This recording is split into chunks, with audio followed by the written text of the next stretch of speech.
The evidence of things not seen. Napakamakapangyarihan.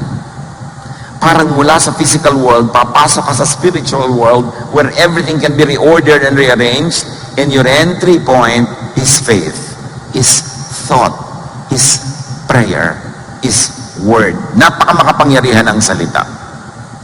At dyan napaka-careless ng maraming tao kung ano-ano pinagsasabi nila. Kaya tuloy ganun ang nangyayari sa buhay nila. Minumura nila yung anak nila, minumura nila yung asawa nila, minumura nila yung buhay nila. Kaya nagkakandamura-mura ang buong buhay nila. Kasi ang salita ay susi sa pagpasok sa invisible sacred space. Lalo't ang salitang ito ay taus-puso galing sa damdamin. Ito ang hindi batid ng marami, na may makapangyarihang kakayahan ang salita, ang isip. And believers can tap into heavenly realms where everything is possible and turn potential, turn possibility into reality. Turn spirit into matter. And this is all with faith, which is really thought. Napaka-underdeveloped and napaka-underused ang kapangyarihang ito. Na makapasok ka doon sa isang hindi nakikitang sacred space where everything is possible and you enter through thought. Kaya marami mga tao pumapasok sa impyerno, hindi nila namamalayan through thought. Pag nag-isip kayo ng mga bagay na nakakatakot, nakakagalit, nakakamuhi, pumapasok kayo sa impyerno through thought. Tumataas ang inyong blood pressure, nagiinit ang inyong katawan, nasisira ang kalusugan sa isip pa lang. Subukan mo magselos. Mag-imagine ka na ang mahal mo sa buhay ay nasa piling ng iba. Iniisip mo lang yon, pero ang espiritu mo pumapasok na sa kabilang daigdig, sa daigdig ng pagdurusa, sa daigdig ng paghihirap. Pero subukan mong balik na rin. Na ang iniisip mo ay kagandahan, kabutihan, kabaitan. Iniisip mo ay mga magagandang tanawin. Iniisip mo ay pagmamahalan, pagtutulungan. Your spirit enters that invisible world of heaven because you are thinking heavenly thoughts. Ang buhay mo sa physical world na ito, kapatid, is shaped by your thoughts. Kahit nakaupo ka dyan, nakatayo ka dyan, nakakapit ka dyan, dinadala ng iyong spirit. Ang iyong spirit ay dinadala sa kabilang daigdig ng kung anong iniisip mo. And that world is only a thought away. Proverbs 4:23, be careful how you think. Your life is shaped by your thoughts. Kaya kung ang pag-iisip mo ay pag-iisip na isang tamad, ang buhay mo ay magiging buhay ng isang tamad. Walang production, walang kita, walang tanim, walang ani, walang wala. Tamad Pero kung ang pag-iisip mo ay pag-iisip na isang masipag, kahit ipinanganak ka sa hirap, hindi ka mananatiling mahirap. Dadalhin ka ng pag-iisip mo sa spiritual world ng sipag, ng fruitfulness, ng wealth, at in that invisible spiritual world, your reality on earth is reordered, rearranged. That your reality in the physical world is changed by what you think in the spiritual world. Ang mga kompositor, gumagawa ng musika, nag-iisip pa lang sila ng mga tono, nag-iisip pa lang sila ng mga huni, himig, papasok ang kanilang espiritu into that sacred space. At maaareglo nila yung buong awit, huni at tugtog na yon. At pagbalik nila sa physical world, either i-record nila, ipapiano nila, o gagawin nila mga nota, kung marunong sila magsulat ng mga nota. At ang ibinigay sa kanila sa spiritual world na tugtog, madadala nila sa physical world. At pag tinugtog nila o kinawit nila, madidinig nating lahat. They become physical material notes and sound waves that we in the material world can see and hear, which they who are artists, who are priests between the two worlds, go to that invisible world, make that invisible reality real in the spirit, and bring it back to earth. Kaya ganyan din yung mga pintor.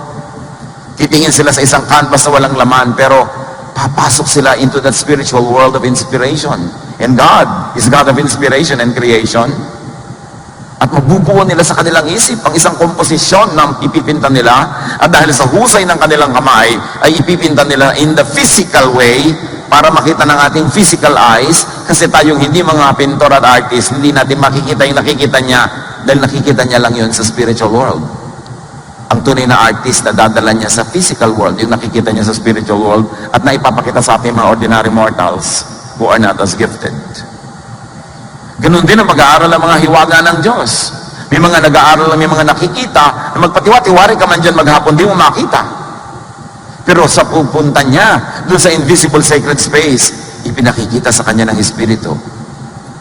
At pagkatapos ay pinagtitiwalaan siyang dalin sa physical world. Gawing salita, gawing sulat, gawing libro, gawing study. At nalalaman na rin ang lahat na hindi naman original na pinagkalooban. Mahiwaga yung sacred space. Pero doon lahat nangyayari. May mga tao naman baligtad. Nag-iisip sila ng lahat ng mga kademonyohan.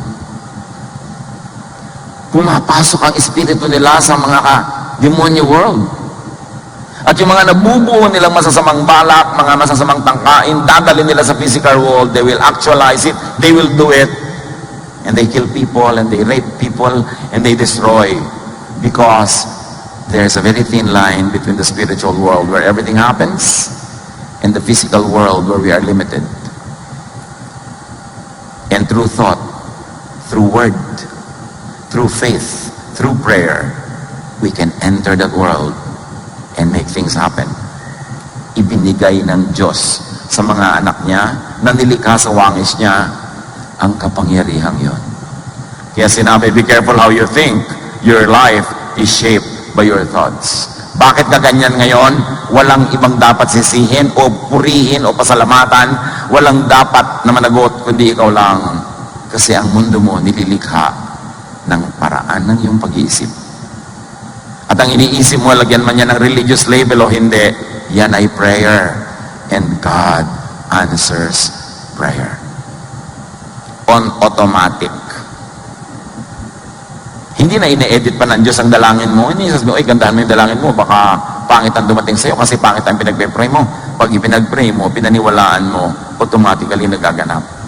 Paminsan-minsan, God reorders and prevails, pero miracle na ang tawag dun.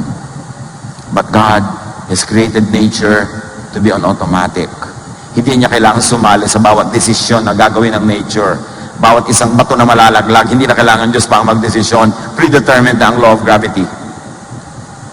May dalawang nagbanggaan na tumatakbong bata, yung isa ang laki-laki, yung isa ang liit-liit, ang tatalsik yung maliit. Kasi predetermined na ang law of velocity, ang law of physics. Hindi na kailangan, bawat isa ay makialam pa ang Diyos. Set na yan.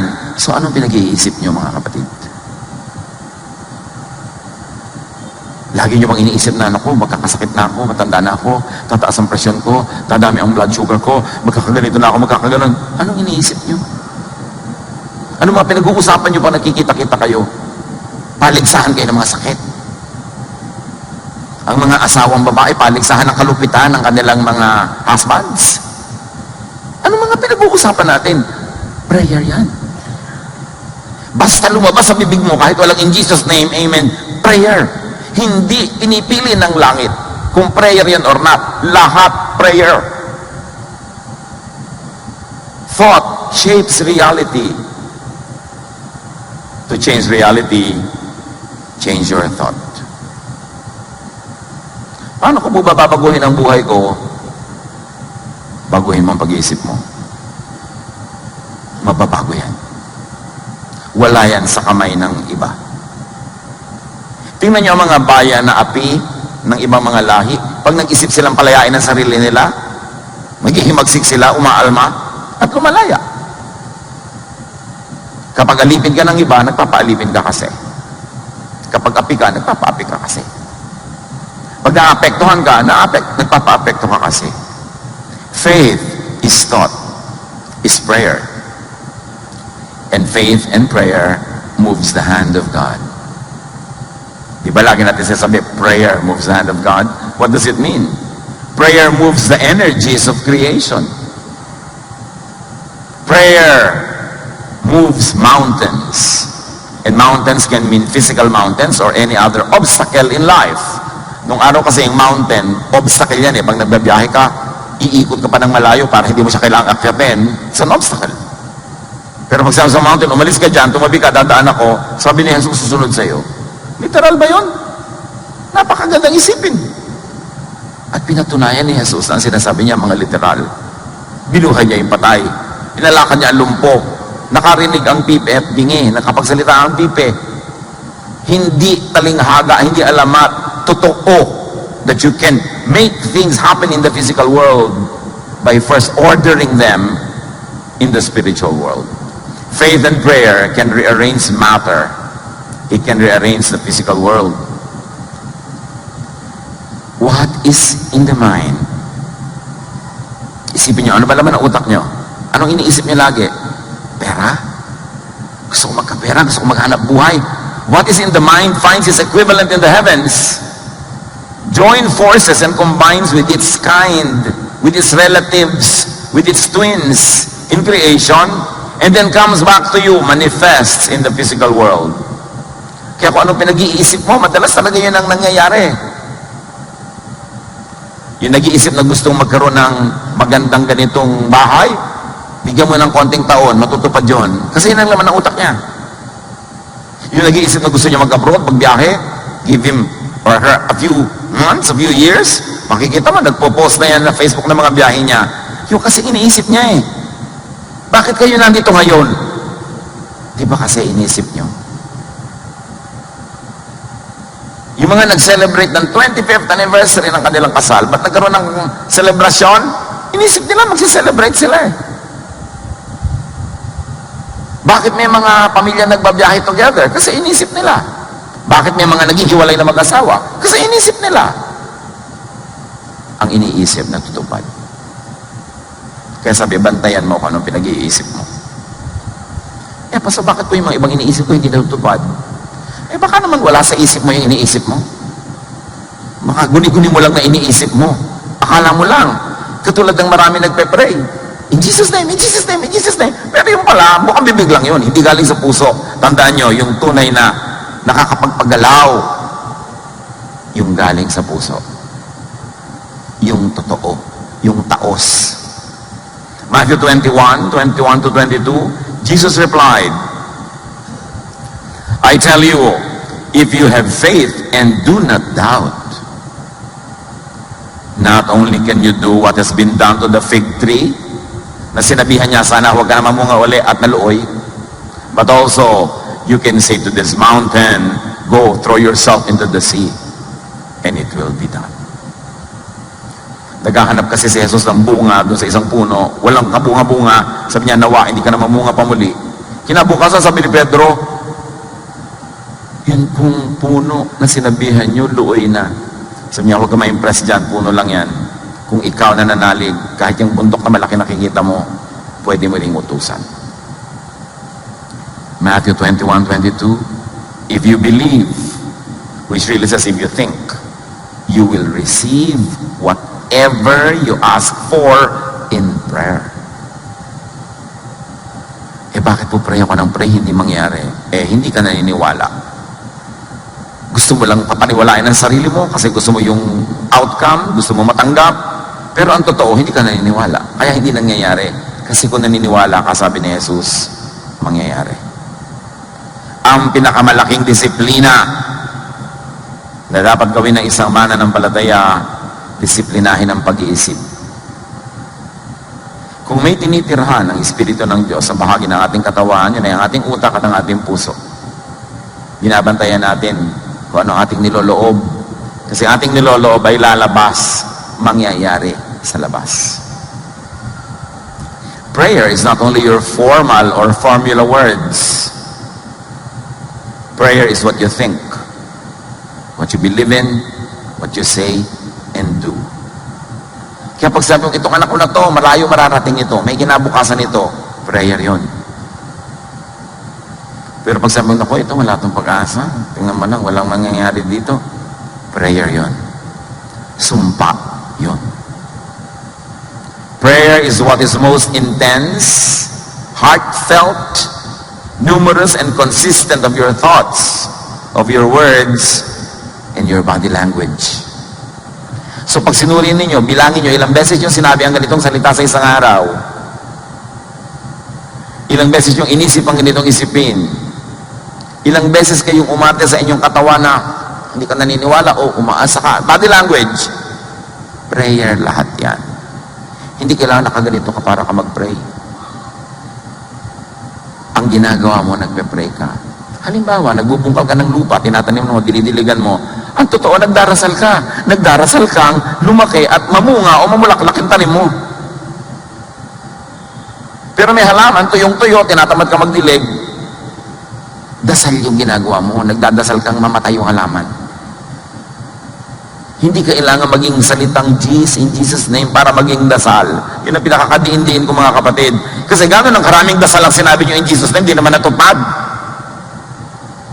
Hindi magic yung in Jesus' name. Kailangan yung taos-puso. At pag taos sa puso ang paniniwala kay Jesus, kahit di mo sabihin in Jesus' name, daig mo pang sinabi yun. Huwag daanin sa formal or formula words ang dasal. Kaya nga sabi ni Jesus, huwag niyong tularan niya mga pagan. They think they'll be heard for their many words. You are always praying. Nakikinig ka sa isang mensaheng ganito, you are praying na turuan ka ng Diyos, palaguin ang iyong pananalig. Pero nakaupo ka dyan, tapos ang yung kamay mo nasa loob ng bag, text ng text, ipinagpapray mo, nawa, huwag ko maintindihan lahat. Makita ko na why sinasabi dito sa text. Yun ang prayer mo. Yun ang mangyayari. Because what you do with your body is prayer. You can believe and think and pray into creation and recreation of matter. May kapangyarihan ng bawat nilalang ng Diyos. Joshua 10:12 to 14. Yung labanan, napakahalaga, kailangang manalo sila Joshua, pero gagabi na, pag dumilim, maiiba ng equation. Bukas, hindi mo na alam kung mananalo na naman sila uli, kung nakapagpahinga na yung kalaban. Joshua said to the Lord, O sun, stand still over Gibeon. O moon, over the valley of Ajalon. So the sun stood still, and the moon stopped. The sun stopped in the middle of the sky, and delayed going down about a full day. There has never been a day like it before or since. A day when the Lord listened to a man. The Lord suspended all the laws of the universe. At ang araw ay hindi lumubog. Ito ba'y alamat o totoo? Natural, totoo. Pero sa layo na nang nangyari, at dahil maging mga manhid na ang ating mga pananalig, ang tingin na lang natin dyan, noon lang araw lang yan, wala na yan ngayon. God is the same yesterday, today, and tomorrow. And what faith can procure from sacred space, from heaven, from God's power, is immeasurable. Prayer gets answered. Ang hindi lang nga natin batid, yun lang palang nagmumura na tayo, prayer na yon. Yun lang palang iniinom mo yung gamot, pasang hindi naman daw tatalab sa akin. Ang prayer mo, huwag kang tatalab. Sinasabi mo iniisip mo. Kaya may mga pasyente, tinest yung isang grupo, pinainom ng tunay na gamot, at yung isang man, pinainom ng gamot-gamutan lang, pero hindi gamot. Yung mga pinainom ng gamot-gamutan, nagalingan din, nananalig sila kasi na gamot yun. Yun ang tinatawag lang placebo effect. Their faith turned the placebo material into medicine. You see, even now, science tells you that. Medicine tells you that. Pag nananalig ka sa doktor, gumagaling ka. Pero nung nakita mo yung doktor, sabi mo, mukhang kalansay ang doktor, anak. Paano ka nga gagaling? Ang tingin mo pala sa kanya, si kamatayan. Doon tayo walang kadisiplina. Yung iisipin mo, yung gusto mo mangyari. Matthew 21:22, if you believe, you will receive whatever you ask for in prayer. And of course, we're expanding the meaning of prayer as everything that crosses your mind and comes out of your lips. That is prayer. Kaya ang bayan natin, dapat natin laging i-bless, hindi yung pagbibukabib mo, only in the Philippines, kaya mga Pilipino, pintas ka ng pintas. Prayer yun eh. Dapat nating palitan. Prayer can change God's mind within the realm of heaven. Maraming theologian will be scandalized pag sinabi mo, no, prayer doesn't change God's mind. Genesis 18:32. Then he said, may the Lord not be angry, si Abraham ito, but let me speak just once more. What if only 10 can be found there? He answered, for the sake of the 10, I will not destroy it. So God sent angels to Abraham. Many people believe that it's God himself that made an appearance. At sinabi niya, puro daw kasamaan dyan sa Sodom. Sisirain ko na yung city na yan. Sasabugin na yan. Paulan na niya ng apoy. Sabi ni Abraham, kung meron pong 50 mabuti, sisirain niyo pa ba? Sige, para sa 50, hindi na. Tumawad sa Abraham hanggang bumaba na ng bumaba at nahihiya na siya nung 20, pinagbigyan pa rin. Kasi sabi niya, kung huli na po, huling tawad, kung meron po 10. Sabi niya, sige, alang-alang sa 10, di hindi natuloy ang plano. You see, God changes His mind. But within His will, kasi His greater will is really to not destroy the city. Meron siyang specific will from at the moment, pero may bigger will siya. Halimbawa, anak mo, ang will mo dahil laging bagsak sa eskwela, patigilin sa mag-aaral, that's your will now. But your greater will really is makatapos siya. So, nung sinabi niyang, magbabago na po ako, sige, pasok ka na uli. Within your will pa rin yun. Kaya sabi natin kanina, malawak ang will of God, hindi lang isang tuldok. At pagka sasabihin mo, kabaitan, kabutihan, kagandahang loob, within God's will yun. Kahit ang una niyang will, paluin ka o ituwid ka, pero mabait siya, kung makikipag-deal ka sa Kanya, mas gusto niya rin pa talagang alagaan ka at mahalin kaysa mapalo ka dyan. 2 Kings 20:1-6. Hezekiah got sick and was almost dead. He was the king. Isaiah the prophet went in and told him, ang taklesang propeta, the Lord says you won't ever get well. You're going to die. Die. Die. So you had better start doing what needs to be done. Pag may ganito kang propeta sa buhay, di ba? Wala man lang ka mo. Pasapa sa kalye. Sabi niya, mamamatay ka na daw. Ayusin mo na lahat ang maiiwan mo para hindi magulo. Hezekiah turned toward the wall and prayed, don't forget that I have been faithful to you, Lord.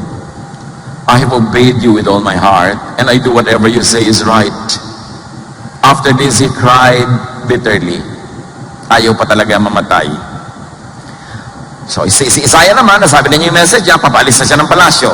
Nung nandun na siya sa bulwagan, dinadaanan niya, before Isaiah got to the middle court of the palace, the Lord sent him back to Hezekiah with this message.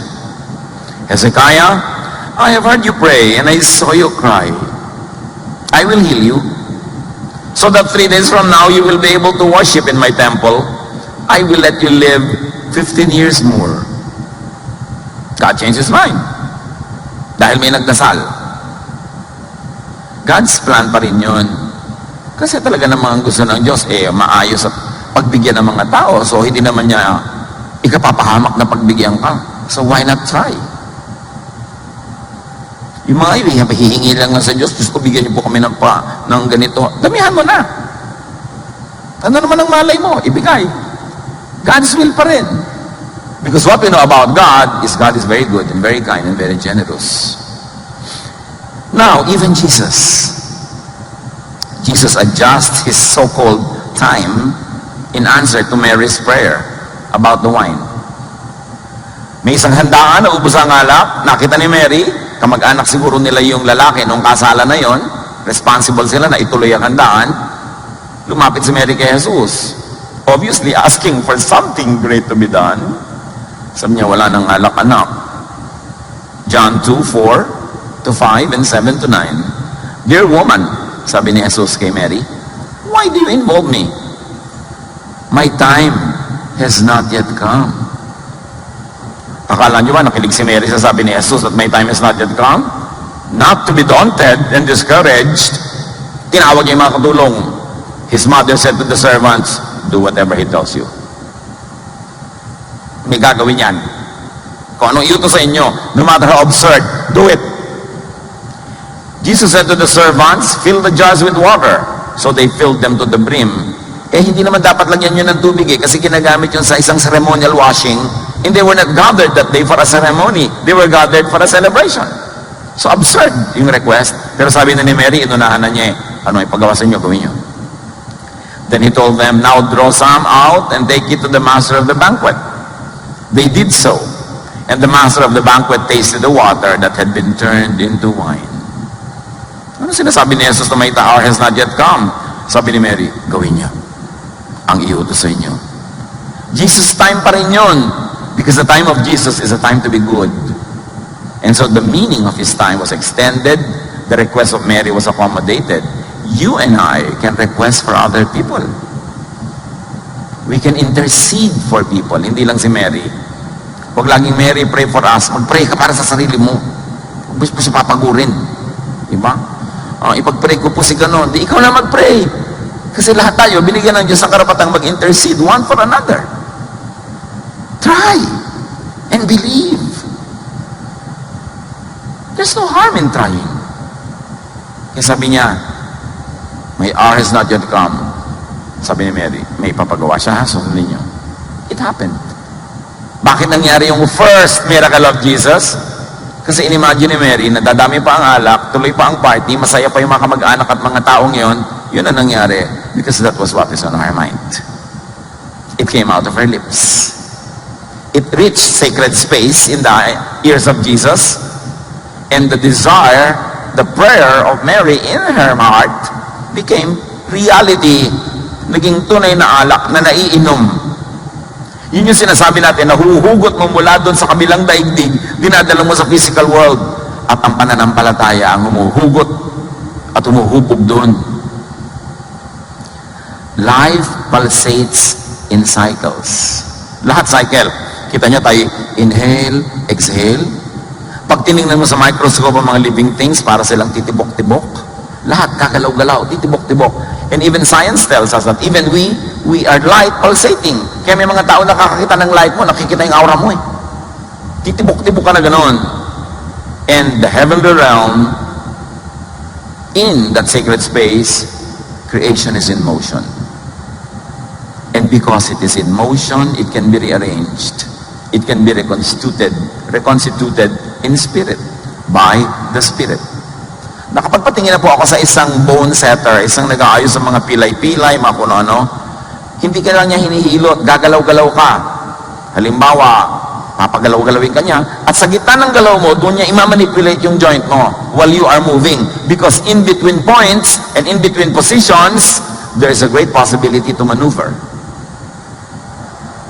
Kaya halimbawa, masakit ang balikat mo, gaganong-ganunin ka niya, pag wagalo, tsaka biglang gano'n. Iniintay niya kung saan maganda yung timing. At gano'n ang creation. Everything is moving. Kailan magandang pumasok at sumingit? Between dry season and wet season, between cold and hot, may mga in-between. Kasi nagpapalsate, puro cycles ang buhay.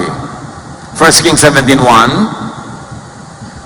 now Elijah told King Ahab, as surely as the Lord lives, there will be no dew or rain during the next few years until I give the word.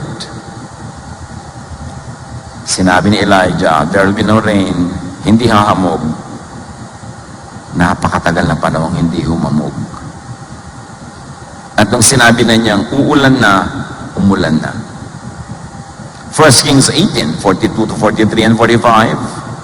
Elijah climbed to the top of Mount Carmel and bowed low to the ground and prayed with his face between his knees. Medyo mahirap gawin ito. Ewan ko kung gusto niyo subukan. No? Pero inilagay niya yung ulo niya sa pagitan ng kanyang mga tuhod at siya ay halos dumikit na yung mukha niya sa lupa. Then he said to his servant, go and look out toward the sea. And soon the sky was black with clouds. A heavy wind brought a terrific rainstorm. yung posture ni Elijah, nag-create ng rain clouds. Ano kayang hiwaga yan na hindi na natin alam ngayon? Kaya marami mga ancient people, pagka hindi umuulan, nagre-ritual sila, may ginagawa sila mga kung ano-ano, dahil napapatunayan nila sa kanilang mga karanasan, umuulan nga. May mga alam ang mga sinaunang tao kung paano papasok doon sa sacred space. Paano hilahin mula doon patungo sa ating literal physical space, yung arrangement na gusto natin.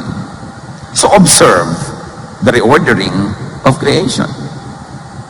Genesis lang, 1 to 5. In the beginning, when God created the universe, the earth was formless and desolate. So yun ang itsura. The raging ocean that covered everything was engulfed in total darkness. And the Spirit of God was moving over the water. You see, there were the waves, there was this darkness, there was a heaving, this expansion and contraction of everything around. Then God commanded, let there be light. At the right time, in between those pulsations, and light appeared. God was pleased with what he saw. Then he separated the light from the darkness, and he named the light day in the darkest night. Everything passed, and morning came. Evening passed, and morning came. That was the first day. Pag sinuri mo ito, ang daming dynamics involved. Powerful spirit to matter, manifestations happen in between, at twilight or break of dawn, between day and night. Yung day and night, masyadong mystical. Di ba? Nagpapalsate. Inhale, exhale, night, day. Sa pagitan ng night and day, dyan maraming kababalaghan nagaganap. Kaya nga mga matatanda sa probinsya, pag dumidilim na, yung halo ang dilim at liwanag, huwag kang bababa anak, dito ka na lang muna, baka kamano, no? Yung mga iba, naku, may nangyayari na bumababa na ang butike mula sa poste patungo sa lupa. Yung mga nagdadasal, kailangan daybreak. Kailangan doon, napatunayan na kasi ng sangkatauhan, maraming hiwagang nagaganap between night and day. In between pulsations of the universe. In between inhale and exhale. Somebody can die and somebody can be born. Kaya pag pinalo yung bata, iiyak siya in between. Marami, mahiwaga. Huwag na natin alamin. Ang mahalaga lang, bantayan mo. Creation is always rearranging in cycles. Why are we saying this, brothers and sisters? Because in your own life, a lot of rearrangement happen. Meron ka mahal sa buhay na binawian ng buhay. So, that's an in-between time. Between life and non-earthly life. Meron namang ikakasal between being single and being married. That's an in-between time. Marami tayong in-between moments. At pag binantayan mo yung in-between moments na yon, and you have faith in God, and you are sensitive to God's will, that is the time to pray. May oras. Tingnan niyo si Jesus, may oras sa mga dasal niya. Ang haba-haba, ang tagal-tagal. Eh sabi niya, don't pray with too many words. So anong ginagawa niya? Ang haba-haba nung dasal niya? Hindi natin alam. Pero, ang prayer ni Jesus, ang prayer life niya, kasabay ng mga paggalaw ng creation. Hindi ito isang superstition. Sa Bible, ang daming example. Ang nalimutan na lang kasi natin maging spiritual. Ginagawa na lang natin parang mechanical. Magpe-pray ka na lang kahit kailan, kahit anong oras. Kasi sabi, pray without ceasing. Kasi you think without ceasing. Even you're asleep, you are thinking unconsciously. Yun ang prayer mo without ceasing. What you think of. Creation is always rearranging. Ecclesiastes 1:5 to 7. The sun still rises and still goes down, going wearily back to where it must start all over again. The wind blows south and the wind blows north, round and back again. Every river flows into the sea, but the sea is not yet full. The water returns to where the rivers began and starts all over again. Cycle lahat. Kaya yung laging lalabas sa dyaryo pagka medyo March, April, o wala ng tubig ang Angat Dam, natatakot na ang lahat. Mamaya naman, flooded na, natatakot na naman ang lahat. Laging ganun nauubos as dumadami kasi cycle nga eh. Alam naman hindi na umulan kahit kailan. Sa puputay mga ulap. Cycle lang lahat, kaya hindi ka dapat matakot. Yung tinatawag ni Jesus na end of time, it was an end of a time cycle.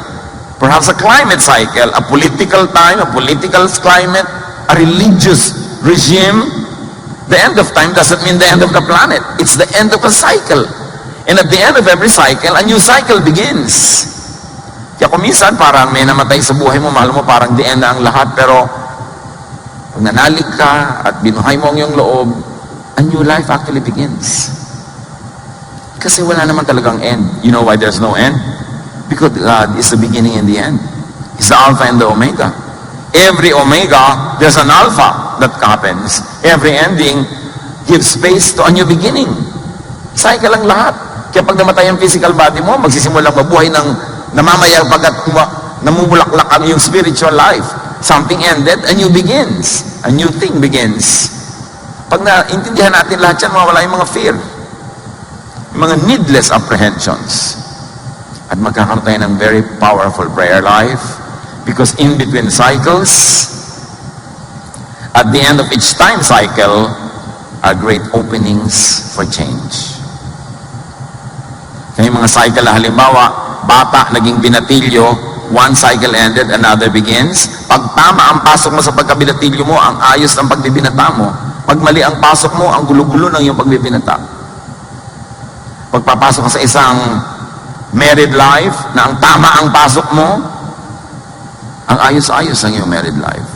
At pag ang gulo-gulo, mag-intay ka ng bagong cycle. Nagkaroon kayo ng anak, wow, another cycle begins. It's time for change.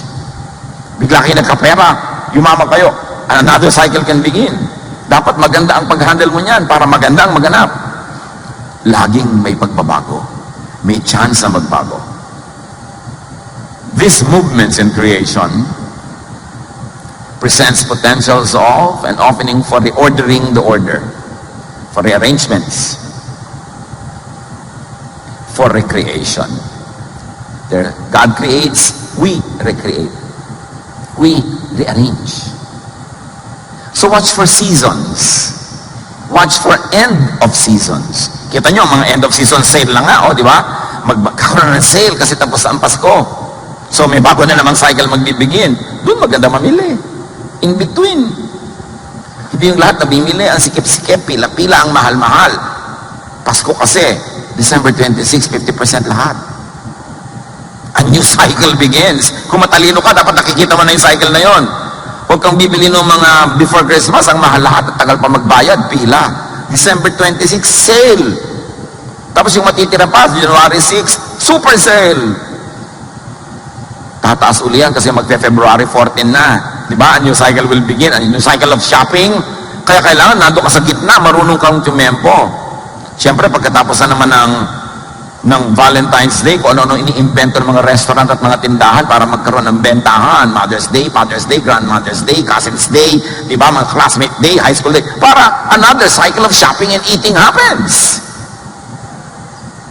Kaya kung minsan namamanipulate tayo ng mga ganyan seasons, mga man-made seasons. So, watch out for seasons. Kahit kayo mag-asawa, kung minsan nagkakatabangan na kayo, parang lumalayo-log nyo sa isa't isa, hintayin ninyo na may mag-end. Huwag namang end ng buhay niya. Yung may mag-end na isang season, halimbawa, end ng inyong paghihirap, end ng inyong kawalan ng pera, o end ng sakit ng isa, then may magbabagong cycle. It's a time to seize the moment and introduce wonderful changes brought about by your prayer, by your faith, by your informed knowledge of God. Ecclesiastes 3:1-8. Everything on earth has its own time and its own season. There's a time for birth and death. Huwag kang magtakang may namatay. Pastor, bakit po namatay siya? Pinanganak siya eh.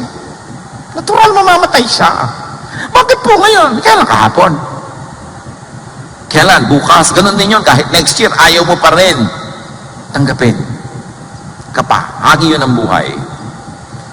There's time for birth and death, for planting and reaping, for killing and healing, destroying and building, for crying and laughing, for weeping and dancing. Dapat lang kung ano yung time, yun sumakay ka doon. Huwag mo kontrahin. There's a time for throwing stones and gathering stones, for embracing and parting. Yung mga ka magnobyo, sana naman huwag naman kayo sa escalator mag-embracing sa ibang lugar, no? Dahil yung iba talaga para mauubusan ng nobyo kung makasampay, escalator naman. Konti namang, kunwari, conservative ka. Di ba? Kasi nakaka-disturb na sa ibang tao yan. There's a time for embracing, there's a time for parting. There's a time for finding and losing. Alam nyo, in everyday life, something is lost, something is gained. May nawala. O ganon, sa mga ganon. Ecclesiastes 3:6, there's a time for losing. Huwag ka na magmukmok, nawala na, hinanap mo, hindi mo na nakita. End of it, move on. Kasi another cycle will begin. When you lose something, another cycle of gaining something will come. But if you're always looking backward to what you lost, you don't have time to look at what you're gaining, you lose time. There's a time for keeping and giving. A time for tearing down, and sowing. A time for listening and speaking.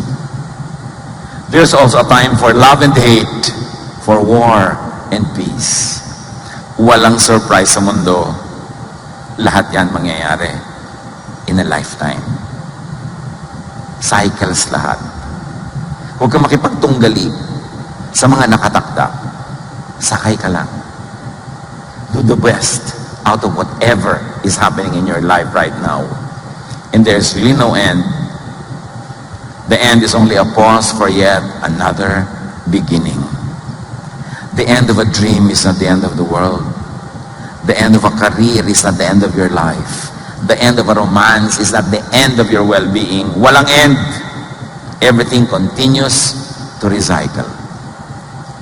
And strongly, at in-between and ending times, sa pagitan ng ending at beginning, nandun ang very strong presence ng Diyos, the Alpha and the Omega, where the ending becomes tangent with the beginning. Where at one point, the ending meets the beginning, that is where God works most powerfully. Kaya tatandaan nyo, may nag-e-end.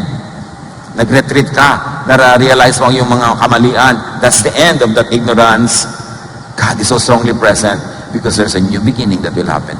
Because God is the beginning and the end.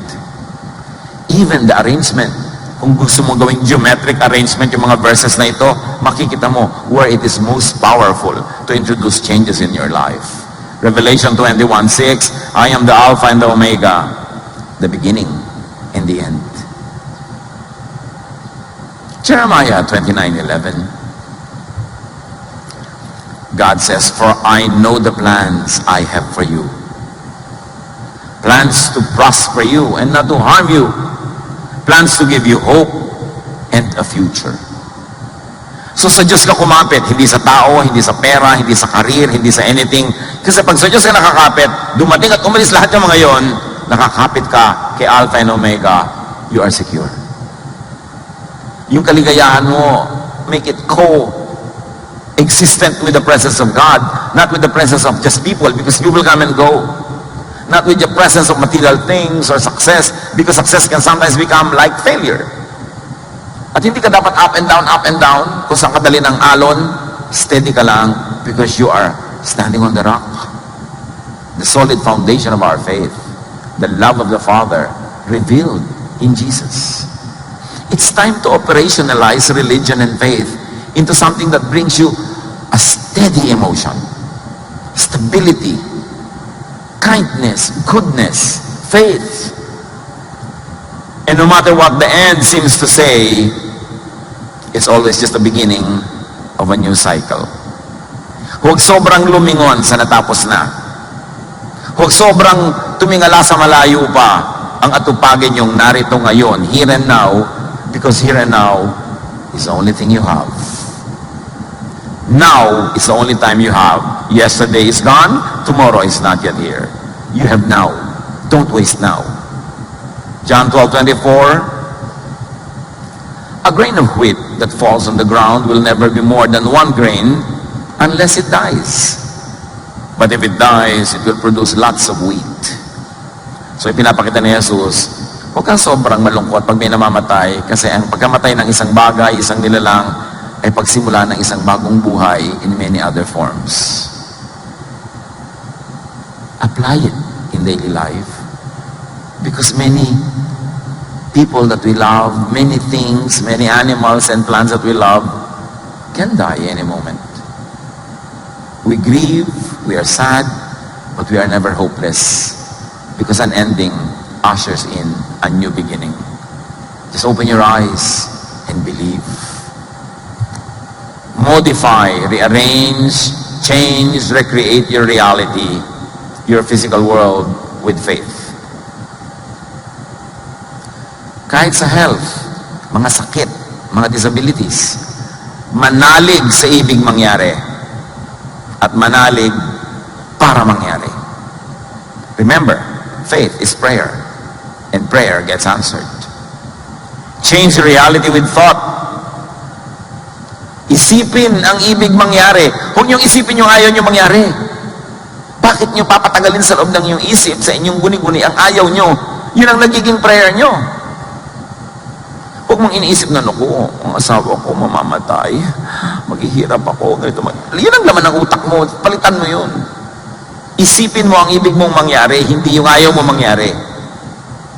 At isipin para mangyari.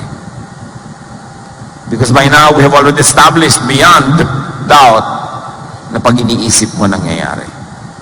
Proverbs 23:7, for as he thinks in his heart, so is he. Romans 12:2, do not conform to the pattern of this world, but be transformed by the renewing of your mind. Huwag kang nakiayon sa takbo ng nangyayari kahit kanino na lang. Baguhin mo ang nangyayari. Baguhin mo ang iniisip mo. Change your world by changing your thought. May mga bata na lumaki sa hirap na hirap sila, masikip ang bahay nila, wala silang makain. Sinasabi ng bata ito, ayokong lumaki ng ganito. At yung mga may ganong iniisip, yun yung nagsisikap, yun yung may ginagawa, and give them 10-20 years, iba na ang buhay nila kaysa sa mga magulang nila. Kasi hindi nila tinanggap ang buhay bilang ganon lang, naiiba. Pero yung mga, ganyan lang talaga yan, wala tayong magagawa, talagang kakamatayan din niya yun. Kasi sa isip pa lang niya, wala na siyang gagawin eh. Ganito na ako eh. Wala na akong magagawa ako sa sarili ko. Paano may mangyayari sa kanya? Siya na mismo ang nagdikta doon sa sacred space na panatilihin siyang ganun. Change yourself by changing your thoughts and words about yourself. Kaya nga lagi ko rin pinapaalalahanan yung mga prayer leader, mga sa church, kahit sa church, na yes, nagkakasala tayo, yes, nililinis tayo ng Diyos, but we must focus on the finished work of Jesus. That by His wounds we have already been healed. By His blood we have already been cleansed. Because of His sacrifice, we have already been made holy by the Father.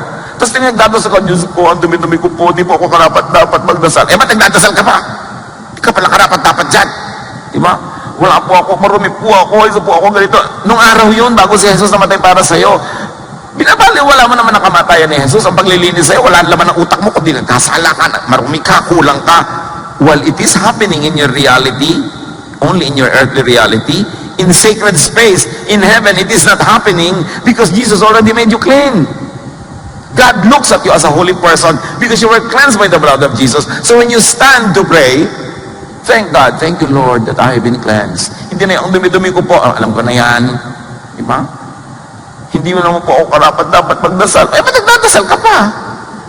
Tama na, drama. Dapat mabuhay na tayo sa mode of thinking that we have been blessed, we have been cleansed, we have been saved. At ipamuhay yun sa salita, sa isip, sa gawa. Hindi puro laging inuusig bang yung kapwa sa kasalanan niya na parang hindi namatay si Jesus para sa kanya. Laging yung dumi niya ang pinag-uusapan natin na parang hindi siya hinugasan ng dugo ni Kristo. So, kung ang lagi mong sinasabi, ang lagi mong at laging yun ang iniisip mo tungkol sa iyong kapwa, at least sa iyong mundo, madumi siya. So, iiwasan mo, magagalit ka sa kanya, babatuhin mo siya. Anong bunga nun? Puro unjesusness. Kaya sa isip pa lang, dinidisiplina na natin. You are already a forgiven people, a royal priesthood, a sacred nation before God. Take your destiny, take that gift, and live in it. Enjoy it. Don't make it as a license to be bad and to continuously to do wrong. But when you have to choose what to think of, kung marumi ka o malinis, isipin mong nilinis ka ni Jesus. Naiinsulto naman siya na matapos kanyang hugasan yung puro dumi mo pa rin ang topic. Kaya nga sinabi niya, if we commit sin, He's faithful and we can be forgiven. And you can, if you want, confess again. Pero hindi yun ang dapat ang center ng buong ginagawa. Isang maliit lang dapat yun na tapusin mo na yan and then move on to receive blessings, to be a blessing to people. Do not be obsessed with sin. Meron pa, pastor, mag-preach naman po kayo sa sin. Marami pong sinner dito.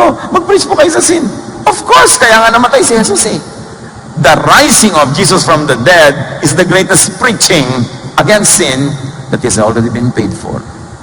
It is not a license to do wrong, but it is a joy to always remember and to live by and to live with.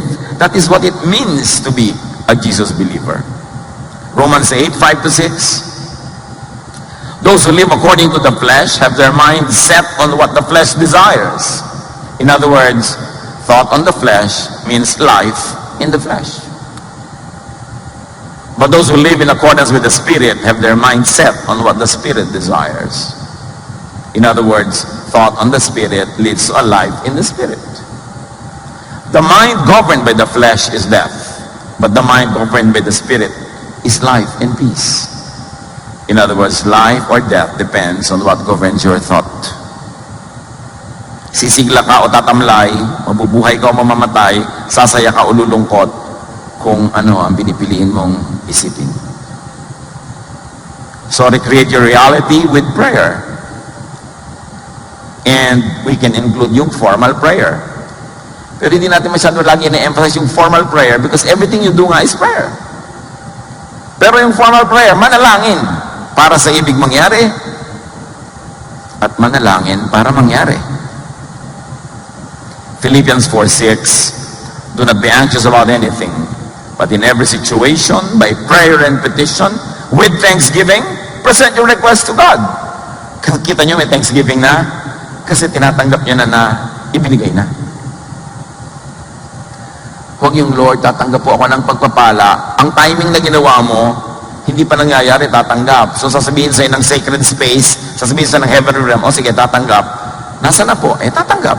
Nasa na po? Tatanggap. Naka-future tense ka eh. Dapat sa prayer mo, salamat po, tinatanggap ko na. O ayun, tinanggap mo na kasi naka-present tense ka eh. Sa format pa lang ng prayer mo, hindi matutupad kasi laging tulutan mo po. O sige, tutulutan ko. Ba't wala pa mo? Tinutulutan ko pa lang. Pero hindi pa nangyayari. Kaya sabi nga ba, di ba sa Bible, when you pray, believe that you receive it.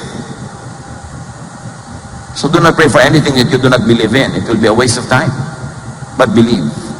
Recreate your reality with word. Ito ang pinakamadali. Kasi conscious tayo with words. Sabihin nyo ang ibig mangyari. Hindi yung ayaw nyo mangyari. Baka naman hindi ka makagraduate, anak. Bakit yan ang sinasabi nyo, nanay? Sabihin nyo, gagraduate ka. Bakit yung negative ang sinasabi nyo? Naku, yung asawa mo, mukhang kakaliwain ka niyan, anak. Huwag nyo naman po kami isumpa. Sasalita pa lang kayo, kaliwaan agad ang sinasabi nyo dyan. I-bless nyo naman kami, huwag nyo kami i-curse. Diba? Yung tatakbo pa lang, naku, madadapa yan. Hindi ko kaya. Walang mangyayari. Sayang. Ganyan-ganyan ang mga bokabularyo ng maraming tao. So look at their lives. Sabihin nyo ang gusto nyo mangyari. At sabihin nyo para mangyari. Kasi pag nangyari na sa utak nyo, papasok kayo sa sacred space, kinukuha nyo yung sagot, dadali nyo sa physical world. Kaya sabi sa Psalm 19:14, let my words and my thoughts be pleasing to you, Lord. Be in accordance with your will. Ecclesiastes 5:2-3, sa mga maraming pinagsasasabing hindi dapat, God is in heaven and you are on earth, so don't talk too much. If you keep on thinking about something, you will dream about it. If you talk too much, you will say the wrong thing. Pastor, napanaginipan ko po yung asawa ko po nagtataksil. Napanaginipan mo o isip ka ng isip? Isip po ako ng isip. Kaya mo napaginipan. Tumigil ka na kaiisip ng ganyan. Kasi inisip mo, nangyari na sa panaginip mo, kung malakas ang pananalig mo sa iniisip mo, matutupad kamahalan. Kasi yan ang iniisip mo. Recreate your reality with action. Gumawa para sa ibig mangyari. Gumawa para ang ibig ang mangyari. Gusto mong umunlad, anong ginagawa mo sa buhay? Gusto mong umasenso sa trabaho, anong ginagawa mo araw-araw? Absent ka, late. Tapos gusto mong umasenso, iba ang ginagawa mo. Ang papakinggan ng langit, yung ginagawa mo, yung body language. Kahit pray ka ng pray, Lord, bigyan niyo po ako ng promotion, bigyan niyo po ako ng promotion, in Jesus' name, in Jesus' name. Kahit pa mamamalat ka ng in Jesus' name dyan, kung tamad kang ganun, wala kang ginagawa, yun ang prayer mo. Mark 5:28-29, she thought, yung babaeng dinudugo, bawal sa dinudugo na humawak sa kapwa-tao, lalo sa lalaki. Dinudugo siya, naniniwala siya, pag nahawakan niya laylayan ng damit ni Jesus, gagaling siya. Nilabag niya ang batas, hinawakan niya. She thought, if I just touch his clothes, I will be healed. Immediately, her bleeding stopped, and she felt in her body that she has been freed from suffering. May ginawa. Hindi lang siya nanalig, may ginawa. The prodigal son, alam niyo na yung kwento, naglayas, kinuha ang mana, naglustay, tapos naghirap, nagutom. Pero may faith pa rin siya sa father niya. Sabi niya, mabait ang tatay ko. Uuwi na lang ko sa kanya kahit gawin niya akong katulong. At least kakain ako sa oras. So uuwi ako, sabi ko, huwag niyo na ako gawing anak ulit, katulong na lang. Pakainin niyo na ako ng libre, magtatrabaho na lang ako. May faith siya. At dahil may faith siya, he thought of returning. That thought translated into action. He did return. He asked to be taken in. But the father took him in back as a son, not as a servant. Kita niyo what thought can accomplish? Naisip niya, bakit nga ba ako naghihirap dito? Babalik na lang ako sa tatay ko, kahit katulong ako, okay na. Naisip niya yon, ginawa niya yon, natupad. Pag may problema, anong pinag-iisip natin? Takasan yung problema? Itapwa yung problema? Inisip niya ang solusyon, ginawa niya, natupad. Meanwhile, the elder brother, na hindi umaalis, laging proper, laging correct, yung pala dahil lang wala siyang faith sa ama niya, wala siyang faith na mabait ang tatay niya, wala siyang faith na mahal siya, kaya hindi siya humingi kahit ano, hindi siya nag-party. Tapos isusumbat-sumbat niya. Sabi ng tatay niya, nandito ako lagi, nandiyan ka lagi, ba't di ka nag-party? Problema mo yan. The elder son had no faith. Therefore, he had no action. Therefore, he received nothing. Faith is everything. But believe and not doubt. James 1:6-7. But when you ask, you must believe and not doubt. Because the one who doubts is like a wave of the sea, blown and tossed by the wind. That person should not expect to receive anything from the Lord. Nagdududa ka lang naman, salita ka ng salita, sampit ka ng sampit ng dasal, pero sa puso mo, di ka naniniwala, don't waste your time, wala kang matatanggap. Faith is everything. And faith is expressed by thought, even by our dreams. Faith is expressed by words, by action. Matthew 11:24, sabi ni Jesus, therefore I tell you, whatever you ask for in prayer, believe that you have received it, and it will be yours. Tingnan nyo ang past tense, present tense, and future. Whatever you ask, present. Believe that you have received, past, and it will be yours. Naniniwala ka, tanggapin mo nang, naniwalaan mo nang natanggap mo na. At dahil naniwala ka na, susunod na yung sacred space. Susunod na yung heavenlies. Susunod na yung spiritual world sa pinaniwalaan mo. So naniwala ka ng tinanggap mo, so matatanggap mo na. Pero pag naniniwala ka palang na tatanggapin mo, naka-future tense, di naka-future tense din siya, kailan matutupad yon? Pag pinas tense mo na. Kaya sabi, ang tunay na panalangin, nagpapasalamat ka na sa sagot. Na tinanggap mo na, in spirit, Remember, nauuna yung spirit, susunod yung physical. Do not think, do not speak, and do not believe in the reverse. Yung negative. Negative ang nauuna, negative ang iniisip. Eh di syempre, negative ang mangyayari. Do not negate your life with your thought, with your words, with your action. Make your life positive by positive thoughts. Think, speak, act in faith. Hebrews 11:6, and without faith, it is impossible to please Him. Matthew 21:21 to 22, sa pag-uulit lang natin, review. If you have faith and do not doubt, you will not only do what has been done to the fig tree, sabi ni Jesus, but even if you say to this mountain, be taken up and thrown into the sea, it will happen. And whatever you ask in prayer, you will receive if you have faith. Ang tanong, mga kapatid, sa hinabahaba ng usapan natin, what is your mountain to move? Anong sagabal ang gusto nyong maalis? Anong tulay ang gusto nyong malagay dyan para kayo makatawid? Anong pinapangapangarap, iniibig-ibig, ginugusto-gusto nyong mangyari? Yun ang isipin nyo. Yun ang sabihin nyo. Yun ang panaligan nyo. At yun ang pagtrabahuhan nyo at magaganap. Kaya sabi, whatever is good, whatever is wholesome, whatever is beautiful, think about such things. Do not think of ugly things. Do not think of negative things, because these are the things that will happen. Discover and use that God-given power for you to change your reality. But remember, change is always within God's will. God's will pa rin yun. Hindi mo pwedeng baligtarin na pasamain mo ang Diyos. So kung yung hinihingi mo mabuti, gusto pa rin yun ng Diyos. Kahit may ibang unang usapan, pero mabuti pa rin, within God's will pa rin yun. Pero mong humingi ng masama. Kasi hindi pwedeng palitan ng will ng God tungkol doon. Job 42:1-2. Then Job replied to the Lord, I know that you can do all things. No purpose of yours can be thwarted. Walang ginugusto ang Diyos na pwedeng biguin, harangan, yung will niya ang laging magaganap. But God's will, as we have said, is vast and mysterious. Huwag niyong limitahan ang hingi. Huwag niyong limitahan ang paniniwalaan kasi ang Diyos walang limitasyon. 1 Corinthians 2:9, this is what the scriptures mean when they say, no eye has seen, no ear has heard, and no mind has imagined what God has prepared for those who love Him. Ni hindi pa sumagi sa ating guni-guni. Wala pa tayong nakita o narinig